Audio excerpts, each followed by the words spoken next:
Esta es la clase Redes de Cómputo 1. Yo me llamo Marco Antonio Loera Monterrosa. El maestro Jaime Rodríguez estudió en la Universidad de Guadalajara del Centro Universitario de la Costa Sur la carrera de Ingeniería en Teleinformática en segundo semestre. Este video trata sobre lo que vimos en todo el semestre sobre esta materia, es conclusiones en general. Esta es la conclusión de la primera unidad. Esta unidad en la materia de redes de cómputo 1 se llama Conceptos generales de una red de computadoras. En la primera unidad es conocer realmente solo lo básico de este tema, como en qué son las redes y también su historia y sus orígenes. Por ejemplo, una red pasada puede ser desde cuando se comunicaban con señales de humo. Por ejemplo, también una red era cuando se comunicaban usando un abecedario gigante. En un extremo de la ciudad se hacía una letra y en el otro extremo se observaba con binoculares. Entonces se iban captando letra por letra hasta completar un mensaje. El concepto de red de cómputo ahorita puede considerarse como dos o más computadoras conectadas entre sí por un medio físico o inalámbrico para compartir recursos, el hardware y el software. Hardware es los componentes físicos, los que podemos tocar, por ejemplo el teclado y el monitor. Y el software son los programas que maneja la computadora para realizar la tarea. Y en base a la historia de la computadora, por ejemplo, podemos nombrar a la computadora ENIAC, que fue la primera computadora. Y después de que estudiamos un poco de historia, que no fue mucho, fue conocer los componentes que forman la red. Primero de manera teórica, o sea, nombrándolas, y después hicimos una práctica en el laboratorio de redes, que fue la práctica de revisar todo el laboratorio de redes y conocer los componentes. Y ya sobre las dos que teníamos, investigar en ese momento. De todos estos componentes que estaban en el laboratorio de redes, a mí ese día, para mí sí fue algo nuevo, ya que no conocía todo lo que componía una red. Tal vez sí los conocía de vista, pero no sabía para qué funcionan o cómo se utilizan. Entonces era como si no los conociera. Ahí en esa misma práctica ya nos explicaron y fue como en esta unidad conocí los componentes. Por ejemplo, los switch o los routers, el modem, que ese sí lo conocía, pero también ahí lo miramos, nos explicaron, los racks y todo eso. En esta unidad 1 también lo que aprendí fue la clasificación de redes, que también para mí era algo que no conocía. La verdad de redes no sabía mucho. Por ejemplo, la clasificación que era por topología, también por su alcance. Por ejemplo, la de topología era la distribución física de la red, cómo está organizado el cableado para la distribución de las computadoras. Esta es la topología de red, que son, por ejemplo, los ejemplos, uno de árbol, la topología de anillo, bus, y por su alcance son las que ya se conocen, que son la LAN, la MAN y la WAN. La LAN puede alcanzar desde 0 hasta 100 metros, 200, y con repetidores llegar a alcanzar 1 kilómetro. Y las MAN, estas alcanzan hasta 10 kilómetros, y la WAN, esta es, digamos, ilimitada, ya que es el internet, o sea, puede recorrer todo el mundo, llegar a cualquier distancia que se quiera. Y en fin, esta unidad 1 de eso se trató, de introducirnos al campo de las redes e ir conociendo los primeros pasos, las cosas básicas y todo para ir preparándonos para lo que venía. Conclusión de la unidad número 2. En esta nueva unidad continuamos con el medio de transmisión de las redes. Era guiado o no guiado.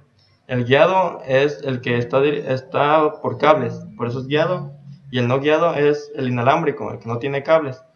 Por ejemplo de guiado es como se utiliza el cable UTP, el coaxial o la fibra óptica. Y el no guiado es como cuando se usa microondas o un Bluetooth. Estos medios para la comunicación de las redes son los canales por donde pasan los datos. Por eso la importancia, ya que sin conocer el tipo de conectores o las conexiones, nunca podríamos hacer una red por ignorar lo que esta conlleva. Y es lo que más se debe conocer. Y es lo que más se debe conocer en este momento, ya que tener un tipo de cable es esencial para saber cuál es el mejor que se debe utilizar en esta red. Los tipos de cables son el par tensado. Había UTP, FTP y STP, pero solo el que más nos enfocamos era el UTP, ya que este es el más utilizado en el campo de las redes. Se utiliza más se utiliza más porque es más flexible, más económico, más fácil de instalar. No tiene apantallamiento como el FTP. El FTP se hace más grueso, un poco más difícil, y como por ejemplo para instalarlo no es tan flexible como sería el UTP. Entonces el UTP tiene conectores RJ45. Otro tipo de cable es el cable coaxial, un cable un poco más rudo, más grueso. Este cable se tiene apantallamiento, es un cable de cobre que está cubierto con una capa de plástico y esta recubierta. Este cable es utilizado para señales de video en las televisiones y cuenta con conectores RG. El último cable es el fibra óptica. Este cable era por señal de luz, era una luz láser o LED que viajaba a través del cable por fibra de vidrio. Este cable es lo mayor en velocidad, pero también por eso es más caro. Y sus tipos, o sus dos en lo que se divide, es el multimodo y el monomodo. El multimodo es cuando por este mismo cable se pueden mandar dos o más señales de luz para comunicarse, y el monomodo solo es una sola señal de luz. Por su contraparte, los medios no guiados, daré ejemplo el infrarrojo y el Bluetooth. El infrarrojo es la comunicación entre dos nodos y para ello utiliza una serie, por lo menos un par, de LEDs infrarrojos. Se trata de emisor y receptor de las ondas infrarrojas en ambos dispositivos. Cada dispositivo necesita al otro para realizar la comunicación. Por ello es que es escasa la utilización a gran escala de este tipo de comunicación. Bueno, el Bluetooth, se usa para redes tipo PAN, que es una red de área personal, no es a más de 10 metros, y posibilita la transmisión de voz y datos entre diferentes dispositivos, lo que se usa mucho en los teléfonos celulares. Se maneja a través de radiofrecuencia. En sí, esta unidad 2, de eso fue lo que se trató toda la unidad, de conocer lo que son los tipos de medios de transmisión. Que si bien se escucha simple, guiados y no guiados, es mucha la variedad de comunicación que se puede crear. En esta unidad hicimos una práctica del Bluetooth, que era pasar de un celular a otro un archivo, aplicando ciertos obstáculos o mayor distancia para ver la interferencia que había entre ellos. Y para concluir entonces esta unidad, simplemente fue ver los medios de transmisión que se utilizan en las redes. En la unidad 1 ya miramos los componentes, y en la 2 ya cómo es el medio de transmisión. Conclusión de la unidad número 3. La unidad número 3 fue Organización, Normativos y Estándares de Red. Una de las unidades largas, si no es que la más larga en cuestión de la cantidad de información que había en un solo tema. Y sobre lo que trata, está definido para ayudar a un mejor resultado en cualquier red, ya que se habla de estándares, y si se siguen estos estándares en cualquier tipo de red, se puede hacer una red de forma profesional. Si sigues un estándar avalado, tu red es seguro de que funcione. Por mencionar algunos estándares, son el IEEE, el ANSI, el ITU y el ISO. El IEEE, por su traducción en español, es el Instituto de Ingenieros Eléctricos y Electrónicos, una asociación técnico-profesional, es mundial dedicada a la estandarización. Entre otras cosas, es la mayor asociación internacional sin fines de lucro formada por profesionales de las nuevas tecnologías, como ingenieros eléctricos, ingenieros en electrónica, ingenieros en sistemas e ingenieros en telecomunicaciones. La ANSI o el organismo ANSI es el Instituto Nacional Estadounidense de Estándares, en una organización sin fines de lucro también que supervisa el desarrollo de estándares para productos, servicios, procesos y sistemas, pero solamente en los Estados Unidos, y lo que busca es que hacer que estos productos de Estados Unidos sean utilizados en todo el mundo. La ITU. La ITU es el organismo oficial más importante en materia de estándares en telecomunicaciones y está integrado por los 3 sectores o comités. Y el ISO, es un tanto diferente, ya que es el mayor desarrollador y editor de normas internacionales.